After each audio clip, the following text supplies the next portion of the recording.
Distinguished member, National Wrestling Hall of Fame, pride of Blair Academy, pride of Lehigh. You come through two of the most storied programs in the East.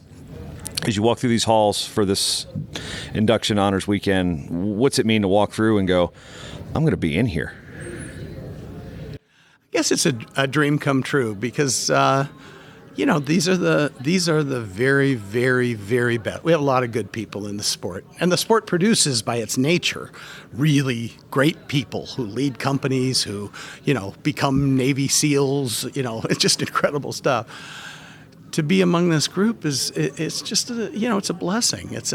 I'm grateful. I'm very, very grateful and thankful to be a part of it. It's wonderful to be a part of the Lehigh Hall of Fame or the Blair Hall of Fame. They're special. I'm thrilled to be a part of it. But this is in our sport, in our little thing. This is near the top of the mountain. So it's good stuff. Nobody gets into wrestling to say, I want to be in the Hall of Fame one day, but to be recognized and to come from such storied programs at Blair Academy and Lehigh. I mean, Lehigh's history runs, almost a century deep when it comes to placing guys at nationals. And, when you can't say Lehigh Wrestling, and you mentioned the Eddie Eichelbergers of the world and such, but your name is right there as one of the first ones to get mentioned with Lehigh history. How does that make you feel to be like on the tip of everyone's tongue when they talk Lehigh Wrestling? So I'm going to go back to Eddie Eichelberger. So I broke his pin records. I broke, I spent my whole career, I was on the wall every day when I work out in the wrestling room, and the national champions are up on the wall at Lehigh. It's a very emotional thing to break his pin records. It took me twice as many matches to break his pin. So things change and everything. I went to see him and took Coach Turner. We had a great time with Eddie. I think that the program at Lehigh is special. It's different. It's unusual. So we didn't have scholarships, and we came because we wanted to come. We wanted to be with Coach Turner, and we wanted the sport to change our lives. And, in my opinion, the sport is very effective at molding young people, changing them, getting them to perform at a much higher level than they ever thought they could. Certainly that's the case for me. I was able to take, I was a mediocre athlete. And you may laugh at that, but it's not. It's true. I wasn't coordinated, didn't have balance, didn't have great power, didn't have it. And I was able to just improve the machine at Lehigh, but mostly improve the mind. I think probably one of my I set very high goals, as many kids do, and sometimes that's kind of pie in the sky stuff. But I think it was really important for me. And then I got motivated by losing. So I set a goal for myself to lose 1,000 times. Now, why would I set a goal to lose 1,000 times? Valid point. My philosophy was if I wanted to get really good, I had to wrestle much better people. So as a sophomore in college, I'm wrestling the Olympic champion. And he beat the daylights out of me. He just beat the daylights out of me, John Peterson. But guess what? It made me better. So the first time he beat me by 22 points. Then the next time he beat me by 14 points. Then the next time he beat me. Then all of a sudden I lost to him in the finals of the Midlands, 3-2. Then I caught him and pinned him. Then 2 weeks later, I lost to him by 3 points in the finals of the National AUs. It's that dealing with losing and being motivated by learning from the mistakes you made is one of the primary focuses in wrestling. And I always tell kids, you want to make sure you don't lose? I can guarantee you won't lose. Don't compete and you won't lose.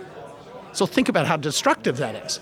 But when you open up and you say, I'm not afraid to lose. And I had an NCAA champion brother, Michael, 3.5 years older. So when I was 12, he was 16. Stomp.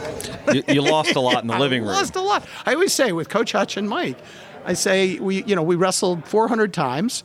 They won 380, and I won 20. I won the last 20, but so people say, "Oh, Lieberman won a lot," but the reality is, I was looking for competition. I was not afraid to go wrestle anybody anywhere, and because of that, I made progress. I really made progress quickly.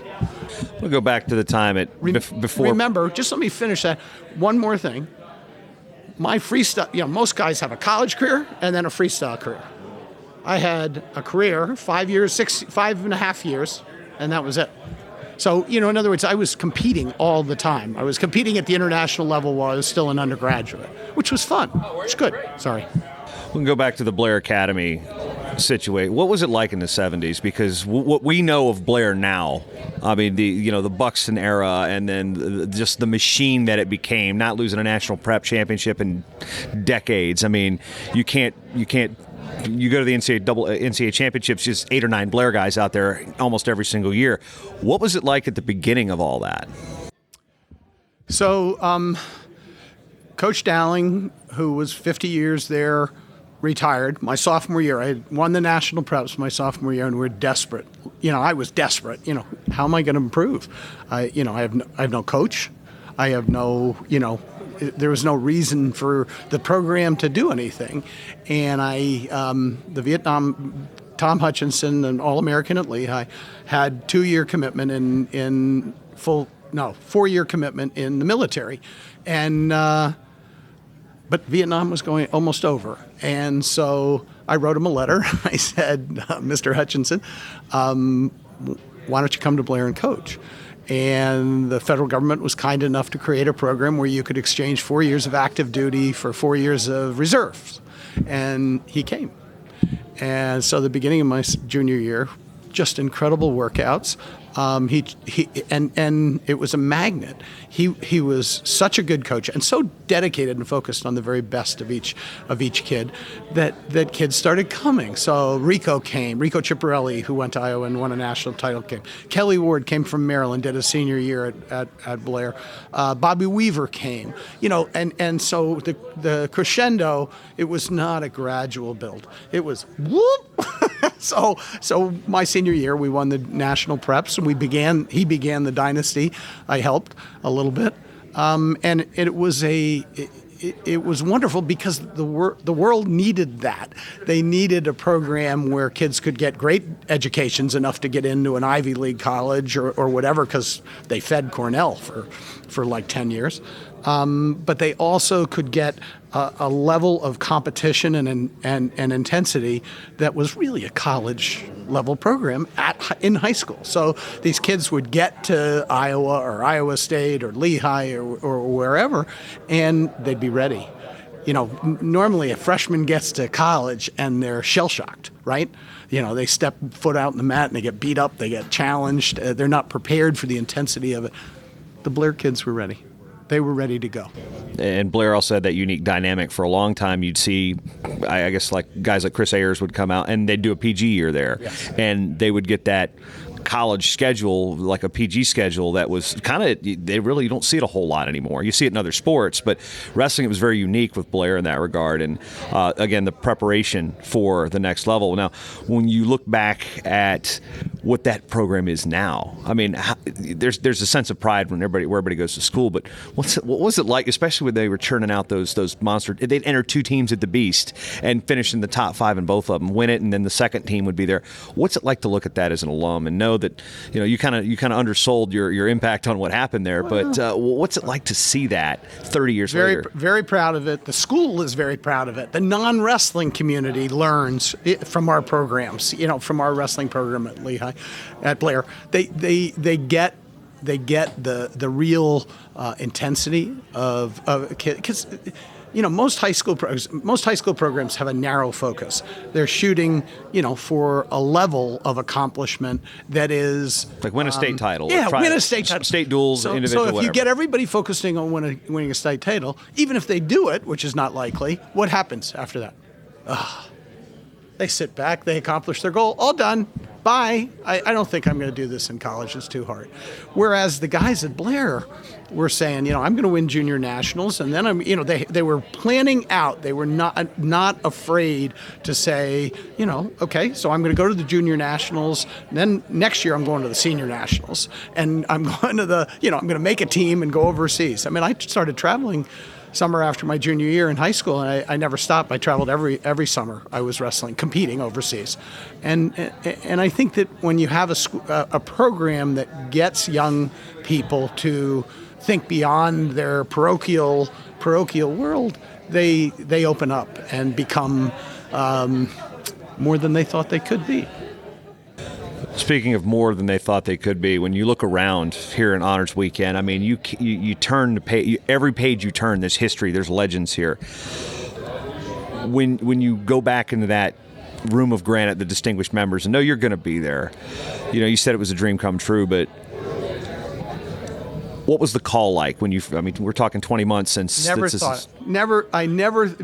called me. I was at home, and I just, you know, I wasn't on my radar set. I didn't even think it was possible. I thought it was a B candidate. And, it was just, it said to me that I made an impact. I made an impact that will last, which is nice. You know, it feels really good. So I'm thrilled. I'm really thrilled, and I think it's a great product. It's great for our world. It's great for our country. It's great for the sport. And then talking about the sport and now going to the impact that Lehigh has. Lehigh's fingerprints are all over this building, not just and Gimp's footprints perhaps, but we see Denny and the late John Harmon for all the work that they've done for this. But, and Don Sang. And Don he's Lafayette, but he was a Lehigh. He was part of us. He's probably the only honorary Lehigh guy that went to Lafayette, because that usually doesn't happen. No. But we talk about everybody that's got that history, and it's helped build, they've helped build this building. And Lehigh has been a central knowledge point in the sport of wrestling. Jay Hammond, who's a Lehigh guy, helped build the database that a lot of these. I mean, what's it like to know that your school has, probably outside of Oklahoma State, maybe had just as much significance in putting these halls up? So it started with Billy Sheridan, the famous coach who was a Scotsman who immigrated here and coached a little bit at Penn and then had a 40-year career at Lehigh. He's here in the Hall of Fame. He was one of the initial classes. I think it's just wonderful. It's a wonderful, rich history of people. And when you look at it, I said to you, we had the NCAA champions pictures and their accomplishments around the room. So I don't remember all of them, but Hal Scobie, he ran the Bethlehem steel plant. Think like 30,000 employees, the whole plant. He ran it. He was a heavyweight NCAA champion. Joe Grotto was a college president. Eddie Eichelberger established the patent for a key element for the development of computers, and a key part of the IBM named him to their Hall of Fame. It's just fascinating to see these people, and Lehigh has produced an inordinate number of very, very strong people. One of my key mentors is Kirk Pendleton. One of the guys who has helped me so much in my personal life and my business career is Kirk Pendleton, who was an NCAA champion in '63. He served on the boards of the American Funds, one of the biggest mutual fund companies in the country. Just an incredibly brilliant and devoted and yet a devoted Lehigh wrestling fan. Loved the sport, loved the school, and contributed so much to it. So it's very special. It's all very unusual, very unique, and I've been thrilled to be a part of it this way. And I almost went to Iowa, but I felt Lehigh was the right fit for me, and it turned out to be the right fit for me. Yeah, and it's also very special because that part of Pennsylvania, Lehigh Valley, it's cradle of wrestling in a lot of ways. And Blair's not that far from it. So when you look at where you grew up and then having an opportunity to stay relatively close to home and then compete, put the brown and white on, and have that legacy live on, how tough is it, or how humbling is it to look back at your career and be like, man, I was really good? I guess we can talk about it like that, but I'm actually the opposite. What I can tell you, the matches I lost, I can tell you the spot on the mat where Janiak pinned me as a freshman in Grace Hall. I can go show you the exact spot. In other words, the job the job's never finished until you're done, and so you look back and you remember things. And I was competing with just incredibly intense guys, and they were all so open and willing to help me. Peterson, I talked about. Wade Chalice was so wonderful to me. Stan Desick was an Allentown kid, which is where I grew up. Jeff Baum, who's a two-time national champ from Oklahoma State. There is a great culture and a great history in our neck of the woods that gets people, raises people up to have futures like mine. And so I don't really like to focus on, I'm very proud of the things I won, don't get me wrong, but I think if you just look at the things, all the great things you did, doesn't propel you forward, doesn't make you better. I think it's the losses that make you better. I think the losses allow you to figure out a better way to fight, to find a new step forward. So that's what I did my whole career. I loved it. I loved doing it. It evolved into my business career without missing a beat. It was very exciting. How much of a role does wrestling play in your life right now? Well, every time I get up in the morning and I start being motivated, you start being motivated. My wife, I probably drive my wife nuts, my kids nuts, because by nature of wrestling, it's constantly, what can I do better? How can I wrestle better? So you start with that. Am I not in shape enough? Okay, so I know I got to go run the steps at the stadium. Whatever it is, you figure it out. And it's like your job or anybody else's job. You have great strengths, but you have weaknesses. And the guys who get really good are the guys who say, all right, how am I going to fix that weakness and this weakness and this weakness? And the reality is we have a lot of weaknesses. And so it's a sport that is a tool to make you a better human being. When you go look through and see the names and faces in granite, who's one that you'll stop on every single time that you see it? The faces in granite. Well, I have a friendship with Bobby Weaver. Coach Lieberman was our assistant coach. I have a relationship with those guys that's dear. I value that. But I would have to say John Peterson would be I would stop at John Peterson, and because he was the reigning Olympic champion when I was in '72 when I was a sophomore in high school, and he was kind enough to help me all the way through those next 6 years to '80, and. I'm proud of the human being he is. I love that he's such a quality human being. I'm very proud that he made himself a great wrestler. He took I'm not going to say an average, but an above average college wrestler at a small college, and he turned himself into an Olympic champion. And so I'm proud of him by both of those, what he did in wrestling and what he did in his personal life. And so I would stop there. That's where I'd spend most of the time. Mr. Lieberman, it's been a pleasure, and congratulations on your induction as a distinguished member of the National Wrestling Hall of Fame. Thank you so much. Thank you.